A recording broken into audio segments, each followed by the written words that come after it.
Hey guys, what is up? It's Dusty here and welcome back to another episode of the Daily Crypto News. And today, I think we have a very interesting crypto update as there's just a lot that's going on. A lot of different altcoins have some juicy news, some juicy coverage, but also just general crypto news is really at some crazy point right now. So guys, if you are a crypto holder or crypto enthusiast, make sure you press that like button. And honestly, let's get into it and enjoy the show.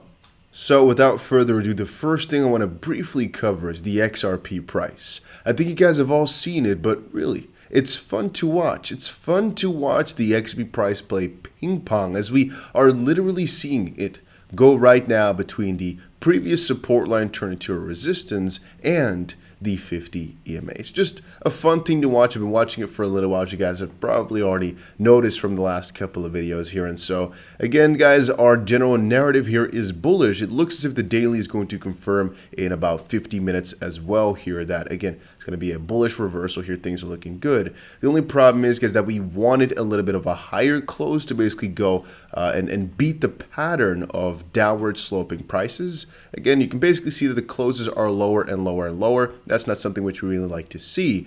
But generally speaking here, I think that tomorrow can still be a very good day, purely based upon everything we're seeing in the markets. And again, the fact that from a losses perspective, things are looking really good. And then there's something else which you should remember. Most likely, guys, and this is really crucial, the majority of people right now are actually not buying XRP just quite yet. I've said this before and I'll say it again. I think the majority of people will only start buying XRP once the lawsuit is settled, fixed, and Ripple's actually won. I told y'all today, I think some people are buying in right now because they think, yeah, Ripple has finally got the upper hand, they're going to win. But the majority of people are not doing that. For some odd reason, they don't really are, I would say, believing in the whole system. So what I mean with that is they'll basically start buying in with the exchanges, start relisting, and it's all confirmed and all good because the XP use case, I think, for everybody is clear. But the value of XRP is not being respected enough just quite yet, and I don't think it will happen until we get this final clarity. And Crypto Bull said, most will start buying XP when I start selling, then these people call me an idiot. It's the same people who called me an idiot when I was bullish and bought XRP below 0.15. Yeah, we've been buying XRP for years and years and years. People have called me an idiot for a long time, back then and right now. I've actually had, as I told you guys, in 2020, a lot of people call me, not actually a lot of people, but some people call me up and say, sell your freaking coins, man. They got sued by the SEC. Are you stupid? And I said, no.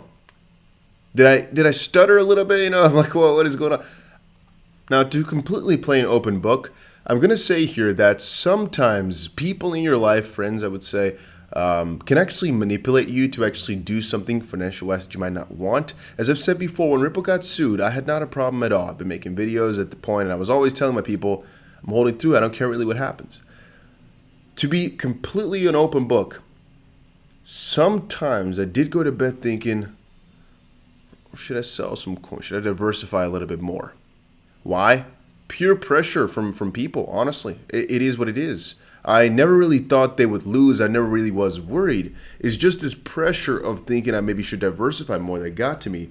And that's also what I guess led to me always being such an advocate of always being comfortable with whatever position you have. And that's again why I say these videos are not financial advice, but there's very often some crucial message in here which you might find if you look well enough that might help you in your entire journey. It's not financial advice though, because anything that I do might not be the best for you. I'm just sharing whatever that I am doing. All right, let's now go with a little bit more of a rapid pace. XRP is not a security, says ex-CFTC chairman. We've actually seen this multiple different times now, and it's actually just about this piece right here. Actually, Chris Giancarlo wrote a detailed argument published in the International Financial Law Review for why XRP, the crypto formerly known as Ripple, was not a security. And again, one of the things which he bases this upon is that if they do consider XRP to be a security, well, then they kind of have to go back in time and basically consider ETH a security too, which is what Charles, or at least Charles Gasparino has kind of added to it. And I guess this actually makes a lot of sense. You know, Ethereum actually had a sale. And so regardless of the way they view it, if XRP turns out to be one, then there's a guaranteed at least from me, right? A guaranteed result that ETH in the past was one, and that basically means they have to go back in time and give ETH some sort of penalty for that, or again sue them for ETH's previous behavior, which is going to be a very interesting battle. Okay, and then our last little tweet on the Ripple SEC, just lawsuit crypto regulation type of side. The crypto, little spelling error, world is not doing what it should. It should unite versus the SEC. Celsius is next. Coinbase, Kraken, or Crypto.com will be sued. Gary Gensler decided he and the SEC will regulate crypto, not the CFTC. He's going to establish jurisdiction through enforcement, and again, that's because Tony Edwards here said, another crypto lending platform targeted by the anti-American proponent, Gary Gensler. First BlockFi, now Nexo. Celsius will be next. Congress needs to get together ASAP or act ASAP. As again, these lending platforms which operate in the US are going to have some sort of sanction and some sort of problem. The problem here is that it's only for US customers, so a lot of the exchanges and people in the world don't care because, again, US is not the entire world. But the other problem, of course, is the fact that these guys, what they're doing is making the world I would say, a better place in almost every way, shape, or form.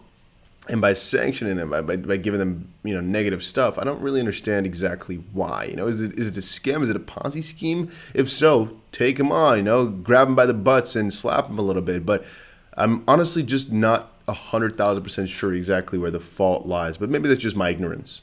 All right, moving on. I have an entire video on Cardano that I'm not sure if I'll release before or after this one. But Cardano successfully implements major update. Finder shares crazy ADA price prediction. Very interesting statement. Then again, the reason I didn't include this article in there is because there's actually not anything of substance in the entire article. It just talks about one of the latest upgrades to Cardano, which went out a little while ago, and some sort of prediction which puts ADA at about $58 at some point or another. But I'm just thinking this is like wet finger work, where it's like, well, I'm guessing $60. Why? Don't ask me that question. All right, then a very interesting article. The Federal Reserve minutes, which was happening a little while ago, we covered that in the channel. I'm not exactly sure what day anymore, indicate that the hammer could fall harshly on the crypto markets. Fed minutes are indicative of a plan to aggressively raise rates. Fed officials during the meeting also expressed concern over crypto and stablecoins, and analysts are unsure of how this development may impact the cryptocurrency markets. Well, I think the most important thing to understand is that Biden's report is coming out in a couple of days here.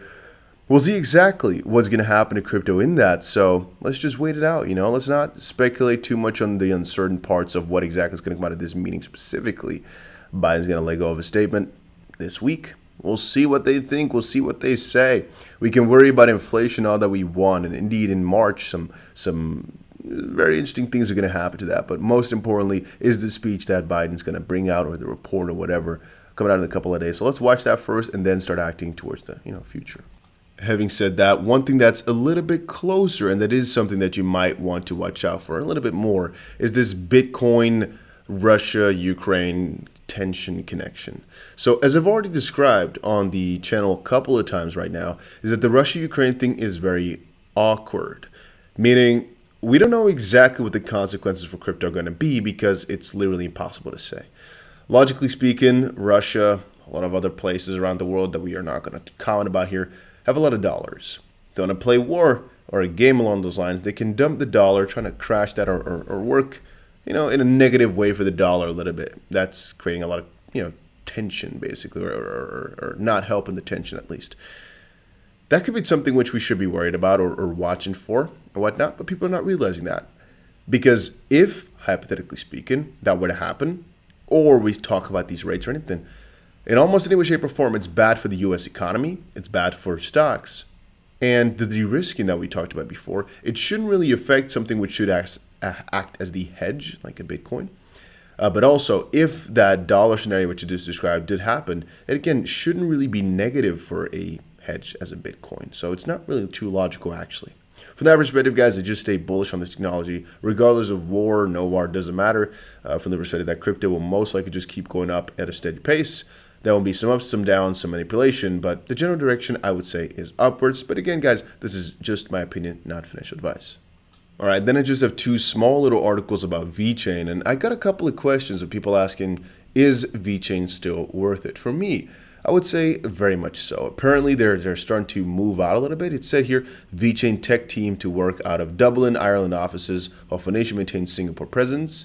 Just kind of looks like they're moving over a little bit to Ireland for some reason. Most likely like an intellectual property type of thing. We talked about this before, how companies are moving to Ireland for either IP or for some regulatory easiness.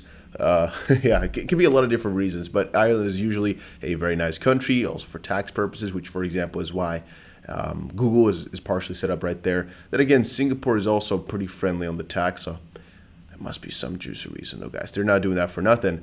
However, I just wanted to stay here. If you're asking me whether or not it's worth it to get into Vechain, better do some more research. I honestly recommend you to do that.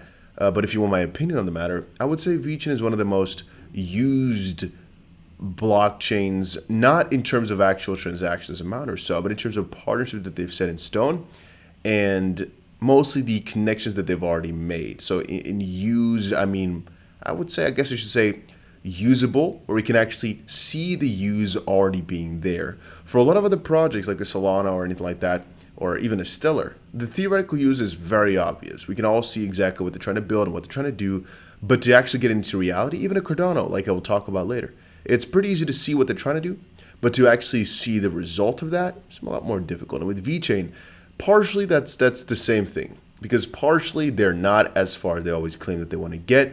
However, if we look at the partnership list, if we look at the achievements, if we look at the actual products out there, I would say it's quite significant. In terms of burns of ETHO and whatnot and how fast the transactions are actually going, debatable. But in terms of the actual partnerships and the actual set in stone, I would say deals, yeah, it's really, really far. And so, again, the only thing I'm sometimes confused about is exactly why Vechain is so quote-unquote undervalued, or why the price is not going up so much, or why the transaction number in that sense, or VHHO is actually pretty low. I sometimes do wonder about that, because again, it's actually so far from the other perspective. And then one little piece here about Algorand. Actually, there's two pieces. One about Algorand. It's just funny. You know, one Algorand fan just put here a little picture of Vitalik, or put a picture of some Russian guy. It looks like a really promising young developer, huh? Nice. With an Algorand band on, or at least sponsored by Algorand at some Algorand event. Maybe, I'm not exactly sure what this is about or what this is for. A lot of people are happy about that. And Algorand, honestly, is one of my most favorite cryptos right now. It's just facts.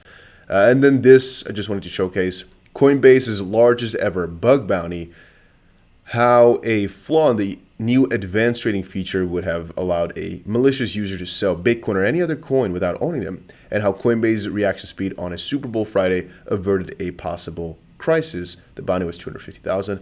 I told you all before, I think bounties are way too low in crypto right now. Coinbase, for example, they can easily afford to pay this guy $1 million, $5 million, because it said in the articles, source, trust me, that it could eventually have saved billions, and I believe that. Whenever I read that, I do believe that bugs of this sort can sometimes be billions of dollars worth of cost. So I'm thinking, why don't you reward these guys handsomely? Then again, I don't think it's just Coinbase thinking about their cost. I think it's Coinbase thinking of, you don't want to incentivize hackers too much to just keep breaking your system down. Maybe that's it. You want to incentivize them right enough that they really report the bug, but you want them to do this for the fact that they're doing service to the world, not purely for money, because maybe if they're really that money hungry, they might actually see the negative side and keep the negative money, But that's just my thought process. I'm not exactly 1,000% sure on all of that. Then again, this is just good. This is just good. This is just good. Hopefully you guys all enjoyed this video. If you did, make sure you press the like button and subscribe. I try to provide the news in a more calm fashion now for a couple of days. I'm going to try that out for a little bit. If you guys enjoy it, make sure you press the like button. Also, it is freaking, I don't know, 3 a.m., 4 a.m. So maybe that's also why a little bit. So adios, amigos. Have a nice day. And yeah, no, nothing at the end of the video this time.